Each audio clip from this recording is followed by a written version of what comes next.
माननीय अध्यक्ष महोदय, माननीय सभापति महोदय, मेरे इलाके में फर्जी राशन कार्ड की वजह से जगह जगह एक ही राशन कार्ड से दो तीन जगह तक तीन जगह पे राशन उपलब्ध करवाया जा रहा है।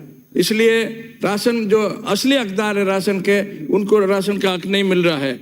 दूसरा, राशन डीलरों द्वारा फिंगरप्रिंट और आई बॉल के कॉन्ट्रैक्ट की वजह से वो कोई भी किसी भी आदमी को नेग्लेक्ट कर देते हैं, उसको राशन उपलब्ध नहीं कराते हैं। फिंगरप्रिंट नहीं मिलता है, कभी आई बॉल नहीं मिलता है, वो राशन उपलब्ध नहीं कराते हैं।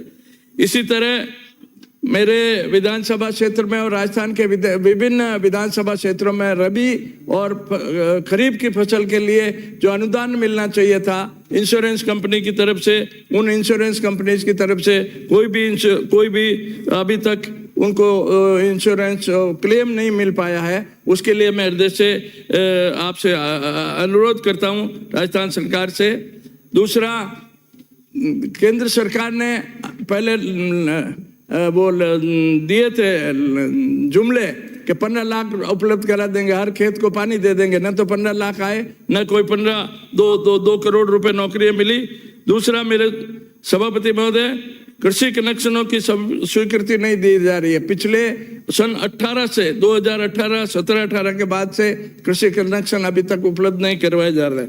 पाली विधानसभा क्षेत्र में 2-3 साल में ट्रेन से पानी, मैं उस दुर्भाग्यपूर्ण जगह से आता हूं जहां ट्रेन से पानी सप्लाई किया जाता है। माननीय सभापति महोदय, हर 2-3 साल में ट्रेन से पानी सप्लाई करना पड़ता है। ट्रेन के ऊपर एक फेरे पे 70 लाख 90 लाख रुपए खर्च होते हैं। वो पानी की व्यवस्था भी अभी तक पूरी उपलब्ध नहीं करवाई पा रही है। लेकिन अब जो पानी की टंकियां बना रखी है पाली विधानसभा क्षेत्र में और विभिन्न क्षेत्रों में, उन पानी की टंकियों में भी अभी तक पानी उपलब्ध नहीं हुआ है। वो टंकियां बस्ट हो गई है, टंकियां फेल हो गई है, पानी आज दिन तक उन टंकियों में नहीं आया है। दूसरा, माननीय अध्यक्ष महोदय, सीवरेज लाइनों की वजह से जो गंदगी है, वो गंदगी पूरे मोहल्ले में फैल जाती है और पूरी गंदगी की वजह से पूरे मोहल्ले में दुर्गंध होती है, बच्चे बीमार होते हैं, बच्चों को बहुत तकलीफ होती है।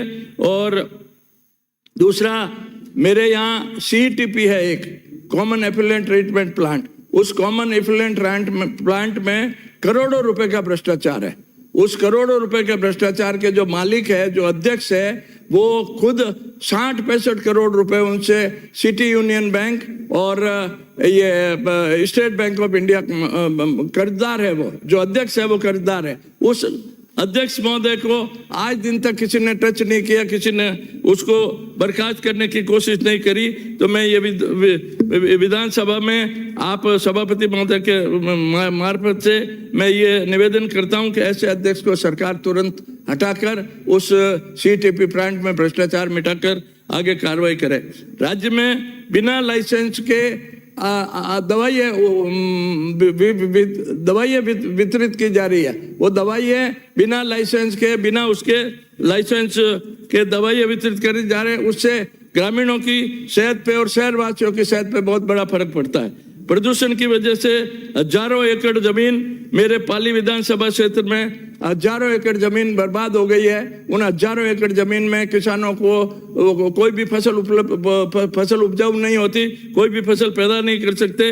इस बाबत हाईकोर्ट ने आदेश कर रखे हैं उन किसानों को मुआवजा देने के लिए। उस मुआवजे के बारे में भी कोई अभी तक कोई प्रावधान नहीं किया गया। माननीय अध्यक्ष महोदय, माननीय सभापति महोदय, जो फसलें बर्बाद, जो कृषि भूमि बर्बाद हुई है, उस कृषि भूमि को मुआवजा देने के लिए राजस्थान हाईकोर्ट ने आदेश कर रखे हैं, लेकिन उसके बारे में भी अभी तक कुछ नहीं किया है।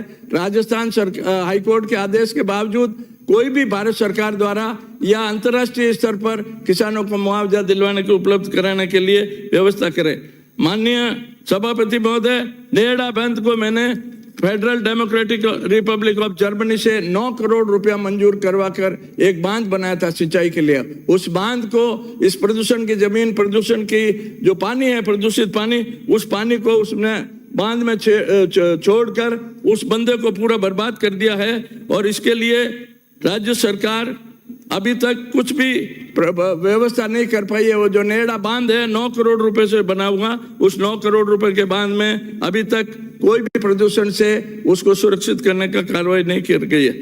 माननीय सभापति महोदय, तुष्टिकरण तो हमारे ऊपर इल्जाम लगाया जाता है, हम टोपियां पहन के या चादर ओढ़ाकर जब तुष्टिकरण के लिए वहाँ दरगाहों में चादर चढ़ाते हैं या सिर पे टोपियां रखकर चढ़ाते हैं, तो जो ये तुष्टिकरण का काम तो अब आप लोग भी कर रहे हो, भाजपा सरकार भी कर रही है, भाजपा के मंत्री भी कर रहे हैं, भाजपा के मुख्यमंत्री भी कर रहे हैं। माननीय सभापति महोदय, नदियां जोड़ने के लिए पिछली बार 2014 में प्रधानमंत्री जी ने ये एक वादा दिया था कि 2014 में मोदी जी सारी नदियों को जोड़ देंगे, पूरे हिंदुस्तान की नदियों को जोड़ के और हर खेत को पानी उपलब्ध करा दिया जाएगा, लेकिन उस वादे पर भी आज तक कोई कार्रवाई नहीं हुआ।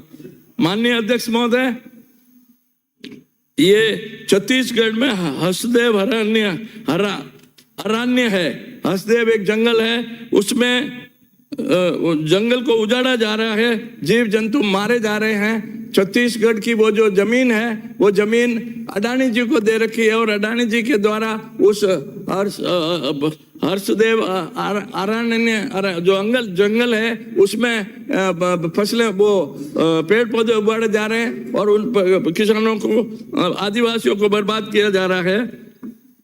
माननीय अध्यक्ष महोदय, बद्री माफिया के आतंक भी पूरी तरह राजस्थान में छाया हुआ है। इसी तरह सरकारी अस्पताल भी रेफरल अस्पताल में कन्वर्ट हो चुके हैं। सरकारी अस्पताल में कोई भी जाता है तो उसको बड़े अस्पताल में रेफर कर दिया जाता है। स्थानीय अस्पताल कोई भी उन मरीजों के मरीजों की कोई सेवा नहीं करता है। मनरेगा में माननीय सभापति महोदय सारे कार्य ठप पड़े हैं और बेरोजगार दर दर भटक रहे हैं। इसलिए मैं मेरे माननीय मंत्री महोदय से ये निवेदन करूंगा सभापति महोदय आपके माध्यम से कि मेहरबानी करके इन लोगों को जो भी मनरेगा में अभी तक उपलब्ध नहीं हो रहा है, जगह जगह जो तकलीफ हो रही है, इनकी सरकारी अस्पतालों में तकलीफ हो रही है, उसको भी व्यवस्था सुधार करके मेहरबानी करके अनुग्रहित करें। धन्यवाद। श्री कालूराम जी।